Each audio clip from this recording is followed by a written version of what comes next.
Hello and welcome to Better HR in 10 Minutes, where we take a question and within 10 minutes, we discuss it from the point of view of a trainer and from a labor and employment law attorney. I'm the trainer, I'm Rodney Klein. I have 30 years experience working with the U.S. Equal Employment Opportunity Commission and as owner of my own training firm, Rodney Klein EEO Training. And I'm Sarah Glasser. I'm a shareholder at Lloyd Gosling, Rochelle and Townsend in Austin, Texas. I head up our law firm's employment practices group, where I help my business and governmental entity clients comply with the law, treat their employees fairly, and stay off the witness stand. Now, before we start, I have to let you know that this video includes comments made by a lawyer and an EEO trainer. It's really available for educational purposes only. It's not intended to be legal advice. So do with that what you will. Rodney, what's our first question? Great. Well, thank you, Sarah. I know that you've done investigations, and I know that you've reviewed hundreds, if not thousands, of investigations. So in looking through all those, what do you think, in your opinion, is the thing that an EEO investigator needs to keep in mind when they start their investigation? What's the most important thing?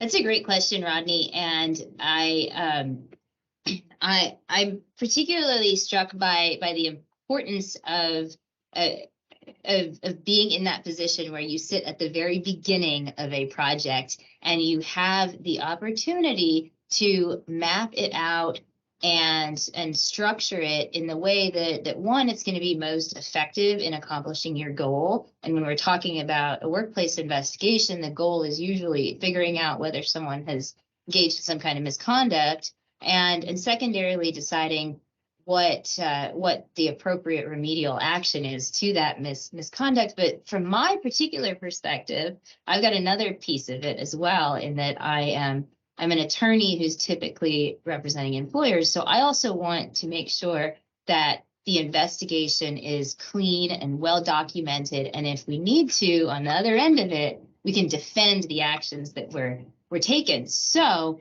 with all that in mind, the one of the best things you can do as you are setting out to undertake a big project like this is to plan it out really well on the front end. From my perspective, that includes deciding who you're going to interview, what documents you're going to review, and what the central issues are. What do you think about all that? I think we're thinking along the same lines. To me, the most important thing when an investigation gets started is to come up with an investigative plan. I suppose if you do a lot of investigations, and I hope you don't have to do a lot of investigations, but if you do a lot of investigations, probably a lot of that kind of comes second nature to you after a while. But if you don't do a lot of these, or you do them on occasion, I think it's so important to have a plan, because, you know, when you go to investigator school, right, and they tell you how to do investigations, it's always the evidence is sort of laid out in real simple forms at certain times, right? You did this and you found out this, and then you went here and you found out that. But that's not how it works in the real world. In the real world, you're getting information from a variety of sources all at the same time. And so it's hard to necessarily piece that together. So I think having the plan is important, because it kind of keeps you centered in what you need to do.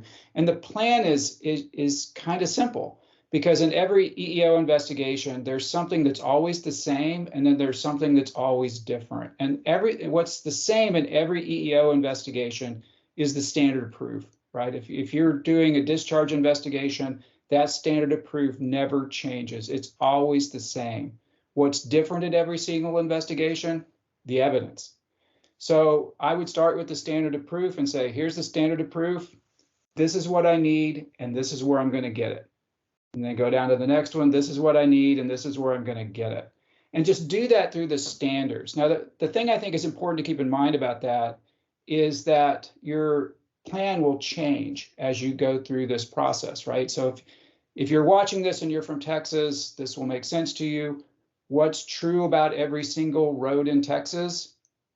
They're always under construction, right? So your plan should always be under construction, because you're going to get information that's going to ask questions, and you need to adjust your plan to account for those things.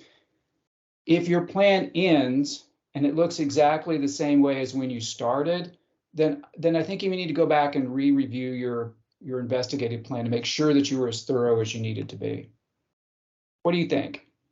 Yeah, I think that's great insight, and I particularly I particularly think that you're so on point when you say that you have to be flexible in your plan, because there is always going to be a witness who tells you something that you were not expecting to hear, or a document that you didn't expect to find, or someone who comes in at the last minute and you're kind of like, should I interview them? Should I not? Which, by the way, I don't think I have ever conducted an interview and said, I wish I hadn't done that, because I always learn something I'm glad to have known. So yeah, flexibility is absolutely key, but the plan is what makes you confident at the end that you haven't missed something.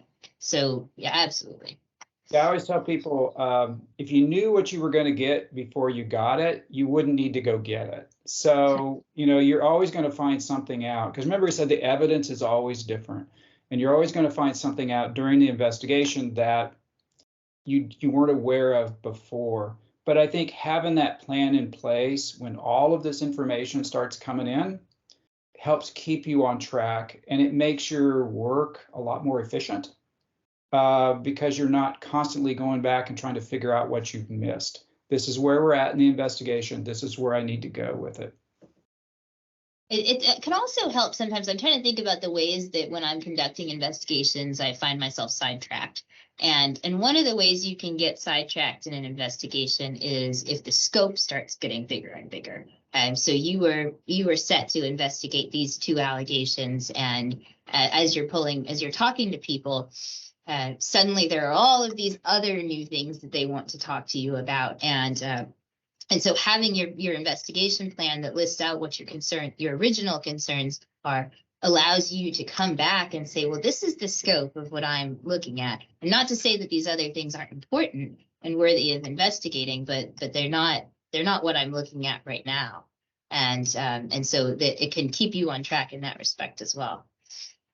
Yeah, and I think that kind of gets us into some of the other things we can discuss, which we probably will later, about biggest mistakes investigators make, and things that we need to understand about witness testimony, those kinds of things. But yeah, I think that's what I see as the biggest difficulty with the plan is getting off track and letting the circumstances that you're going through, you're investigating, kind of lead you off into areas you don't really want to go into. That's a great plug for some of our later videos. Yes. Go ahead. Oh, I was going to say that I think that does it for our very first question, and hopefully that was helpful to people. And if we can be of any help to you, feel free to contact us. We'd love to talk to you.